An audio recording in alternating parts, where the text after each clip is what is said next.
new report suggesting a tentative deal has been reached to release dozens of hostages from Gaza. The Washington Post saying Israel, Hamas, and the U.S. have nearly reached an agreement now, which would pause fighting for 5 days in exchange for the safe return of 50 or more hostages. And NewsNation's Robert Sherman live for us in Tel Aviv with the very latest on this new report. Robert. Natasha, all week long, we've been hearing rumblings about a possible hostage deal coming to fruition. So far, nothing has materialized, but this reporting, which is coming from the Washington Post, would be a significant move here. At this hour, the Israelis still not acknowledging the existence of a deal, not commenting on anything. But in principle, the Washington Post reporting that you'd be looking at a release of about 50 hostages or so over the span of 5 days. In that 5 days, there would be a ceasefire involved as well, which would allow humanitarian aid to get into the Gaza Strip. Again, the Israelis not acknowledging or confirming the deal yet at this hour as their forces push deeper into the Gaza Strip today. Israeli forces pushing deeper into the Gaza Strip tonight, with no signs of relenting. Every day that goes by, there are fewer places where the Hamas terrorists can roam. Israeli Prime Minister Benjamin Netanyahu vowing to eliminate Hamas wherever they may be. In the wake of the IDF's raid on Al-Shifa Hospital in Gaza City, forces have uncovered tunnel shafts and weapons.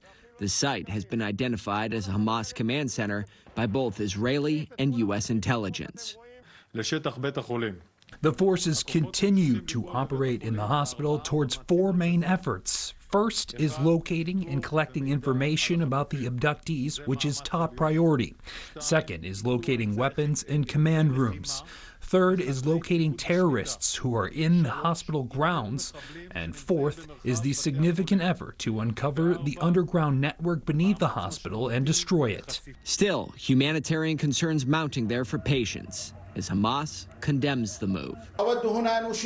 The attack on Al-Shifa Medical Complex and the enemy's storming of it with tanks 4 days ago is the greatest crime, as the occupation gave all the sick, wounded, medical staff, and displaced people 1 hour to evacuate the place in retaliation for everything, and against this complex in retaliation, because it represented a habitat for the protection and treatment of people and thus violated the most sacred humanitarian profession. Meanwhile, over 200 hostages remain held in Gaza by Hamas as families and loved ones wrap up their 5-day march from Tel Aviv to Jerusalem. Thousands of Israelis came to support us all the way to achieve our demand, to show our demand to the government, to the cabinet members, to do everything they can to bring the hostages back. Back in the U.S., President Biden penning an op-ed in the Washington Post, writing, quote, "And while Israelis are still in shock and suffering the trauma of this attack, Hamas has promised that it will relentlessly try to repeat October 7th. It has said very clearly that it will not stop. The Palestinian people deserve a state of their own and a future free from Hamas. I, too, am heartbroken by the images out of Gaza and the deaths of many thousands of civilians, including children."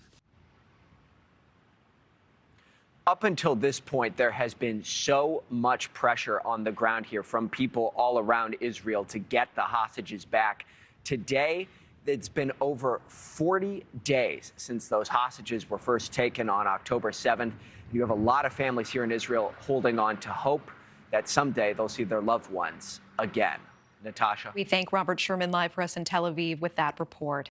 Thank you for watching. Go to newsnationnow.com to find NewsNation on your television provider. And don't forget to click the red subscribe button below to get more of NewsNation's fact-driven, unbiased coverage.